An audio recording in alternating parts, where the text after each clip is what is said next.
Shekhar, I'm sure, I mean, being an angel investor yourself, you receive like hundreds of pitch decks every month. So, and it also must be exhausting for you to evaluate all of these. I'm sure it's not an easy task. So, in your opinion, when you get these pitch decks from a startup, what would you say are the essentials that a startup should include in that pitch deck so that it's not just cluttered with fluff and the startups understand and value the time that an investor gives while going through their pitch deck? So, what would you say are the essentials of a pitch deck that a startup would send to an investor? Nesar, you're asking a question which is my bread and butter. Okay, so we have formulated 11 must slides. Okay, I'm not saying restrict to 11, but I'll discuss what are the key points of those 11 slides. And the whole idea about these 11 slides is to ensure that you're able to capture what an investor usually looks at. So this has come out of experience of running a business, of having been in employment and understood how you look at various information memorandum, pitch decks, investment memorandums, confidential information memorandum. There are various terms to this, and of course as a Nova, I know what you're looking at, as well as the angel investor, what you look at. So if you look at the 11 slides, the first slide has to be about what is your business positioning statement. What I mean by this is, what is the problem you're seeing? And therefore, what solution are you offering? Are you clear about the problem? So what I call as problem solution fit. We always speak about the product market fit. I'm speaking about problem solution fit. So that is the first important slide that I'm looking at, whether somebody has truly understood what is the problem, and therefore the solution is not just a me too. There is a value proposition and it can solve.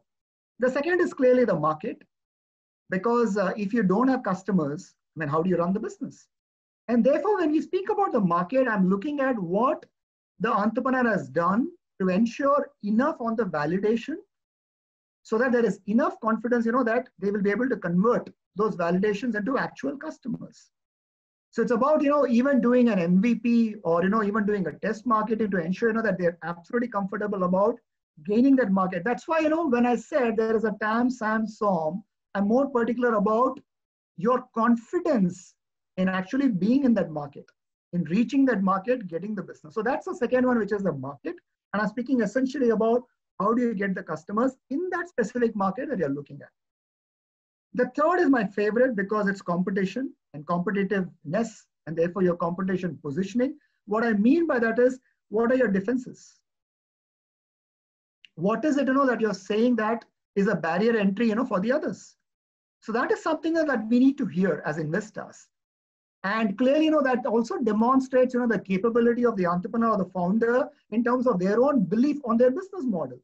How, they're able to get even the team into their business, how, they're able to build the ecosystem. I think this slide, gives a lot more confidence.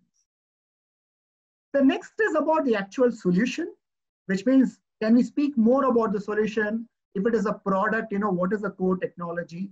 What is the architecture? How do you protect that technology? If it is a service, how do you offer the service? How do you ensure, that the service is seamless? So the solution part has to be expanded. The next is about your marketing plan, your sales plan, your support plan, which means, do you have a clear go-to-the-market strategy? Do you have a channel strategy? What skill sets do you have within the team, or what skill set are you looking outside to ensure that, you're able to garner the sales? You're able to do the marketing, effectively. Because end of the day, sales and marketing should lead to customer base. I've seen a lot of businesses, which do the free POCs. And trust me, in the Indian environment, the free POCs never get converted into actual paid POCs, unlike the Western world. And sometimes, that concerns me. So therefore, I'm more looking in terms of understanding, do their sales support strategy actually convert into customers? What is the skill set to convert?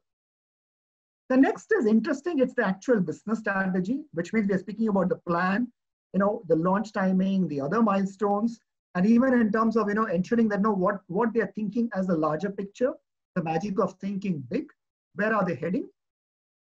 The next is extremely important, management. We all spoke about this, and I think quality of the management speaks a lot, in terms of any fundraise exercise. And it is not just about a relevant experience. In fact, sometimes, when they get in a conversation, I'm more than happy for them to even share some of, the not so successes that they have seen, because that shows the authenticity. I just love it, because I think, none of us, have succeeded in the first go, right? We all, make it a try, and then succeed. So there's nothing wrong. I mean, take Thomas Alva Edison. How many times, he would have done that? So I think every failure is one step closer to success. I'm happy to hear that as management. The next is my favorite area, which is the financial projections, which means I'm looking at a spreadsheet. So every pitch deck should be supported by a spreadsheet. Now you will say, I don't see that in many, entrepreneurs, but in my case, I'm very, very insistent on that. I want it because the spreadsheet tells me, is it bottom up or is it just a top down, approach? And the bottom up tells me, how closely the business has monitored in terms of converting the opportunities into sales, and therefore the profitability, and therefore the working capital, and therefore the quality of, the net worth, that the business wants to show. The next is the funding that they're looking at, which means I'm looking at the precise amount, what is the use of funds, and have they also, done enough study to explain how that application is going to be. Then as the milestones, what I mean by milestones is, with this fund, what is going to happen? When is the next fundraise? And let's say they haven't, there is no break even at the moment. When are they going to, have the break even? I want to look at all those. That's why I said, if the spreadsheet is there, it helps an investor to evaluate themselves. And finally, I want them to tell us on the exit strategy. So is it an IPO? Is it a trade sale? Is it the next round, or 2 rounds later? So the way I have structured these 11 slides is the first 3, which is about the business positioning, the market, the competition. I call that as a market. The actual solution, which needs to be explained, the marketing, the sales, support, business strategy, I call it as a model, business model. The management is management. And of course, the financial projections, the funding that they're looking at, what is a milestone, the exit strategy, I call that as momentum. I call that as, traction, momentum. So I'm using those words, market, model, management, momentum, which are the 4 M's.